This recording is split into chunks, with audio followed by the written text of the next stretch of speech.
Hey, greetings and salutations, everybody. Welcome back to the channel. And so, kind of like a day in the life video with the iPhone 10, but a little bit different. So I pretty much used it throughout the day, just kind of like jot down my thoughts about it and decided to share all my thoughts at the end of the day, basically. Just kind of like stick with me here. Let me tell you guys what my experience was with this device. And it's a very important piece in the Apple iPhone tech, basically. This is where it changed from Touch ID to Face ID. Launched alongside with the Apple iPhone 8 and 8 Plus. This also came out with it and completely changed the way that iPhones functioned and performed. So, but before I get into the whole thing, if you guys enjoyed the video, smash the like button on whatever platform you are seeing this. This is a multi-platform upload. Subscribe if you want to catch more videos like this in the future. But nonetheless, let's get into it. So, like I said, it got an update recently, iOS 16.7.7 for those who want to know. So it did get that update. It's still kind of getting software support to a degree, but eventually that will end. Like I said, this came out with the iPhone 8 and 8 Plus. So a very important piece in the Apple community, because this is where it changed to switch it up to Face ID, where it would use 3D facial recognition to basically be the biometric security for the phone. So even till today, this phone still functions and works great. I have my iPhone 12 here, and I'll tell you guys, I don't feel a difference between these two, much less my iPhone 11 Pro Max, except for the size of the phones. So iOS is iOS. We know this. Apps function the same way on Android or iOS to some degree. Maybe there might be some features that the iOS side has, Android doesn't have. That's totally on the app developers for the social platforms. But nonetheless, they all function pretty same. The cameras are still pretty solid with the iPhone 10. They're not going to take these super amazing AI kind of, fixed photos that we're starting to get used to with today's generation smartphones, but they still take pretty good photos, especially if you have the patience to try and just take a very good photo. You're not in a rush to just keep tapping the shutter button and just taking your time. Well, as a matter of fact, let me just show you guys here.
So that was photos and videos taken on a hike that we did today.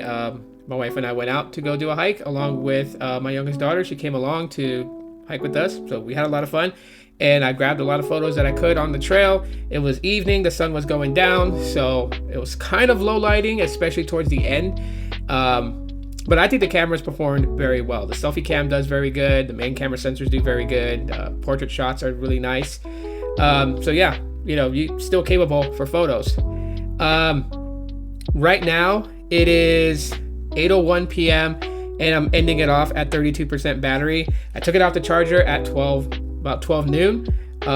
So roughly about 8 hours I got out of it as far as battery. And of course, the battery kind of shot down a little bit at the end of my day just because I ended up using a video editor on here. I use CapCut to create that, little quick video and photo clip so you guys can see the types of photos and videos it could take. So it did kind of eat the battery a little bit more. Plus two, I have helium mapping turned on, so that also will eat the battery when I'm out and about. So like if it's like 6 o'clock in the morning and you take this off the charger, you're probably gonna have to put it back on the charger like maybe around 3, 4, depending on how you use your phone. If you're just doing social media like Twix and Threads and Instagram and Facebook, you should be okay for the most part. It's where you try to get into like, content creating and stuff like that. It can very, very kill the battery quickly. Or if you're consuming, a lot of media like YouTube and TikTok and stuff like that, yeah, you definitely can kill the battery on it. But if it's just social media stuff, you should have no problem at all whatsoever. As a matter of fact, I'll show you guys here right now. We'll go to the battery. And yeah, so the last time it was charged to 100% was 11:47 a.m. and screen on time was pretty much that. So 3 hours and 20 minutes of screen on time. As you guys can see, I didn't do a whole lot on there except for like social media. The main culprit of draining battery was TikTok. 40% of the battery was pretty much like consumed up by TikTok, and then 26% consumed up by Helium Mobile's background activity, which is its mapping. So yeah. All in all, to be honest with everybody, this is a really solid phone today, especially, if you don't want to be spending like, hundreds of dollars or even $1,000 on an iPhone, and be, you want to be in the Apple ecosystem. You got an iPad, AirPods, and iMac, all that stuff. The iPhone 10 would be cool to pick up, especially if you can find it, under 150 bucks. Now, if you need the latest and greatest, right, like you need iOS 17, you need iOS 18 coming up here soon. If you need those things, that's where this will fall short, because it's no longer supported to get the latest software from Apple, but it still has gotten some security patches to keep it pretty much safe, but it's at the end of its rope already. It's at that point. Classic device, the first one with Face ID, and Face ID still works on here. It still does. So I find that to be, cool, and, kind of impressed by it. The weight, size, all that is good, and audio is very decent on this.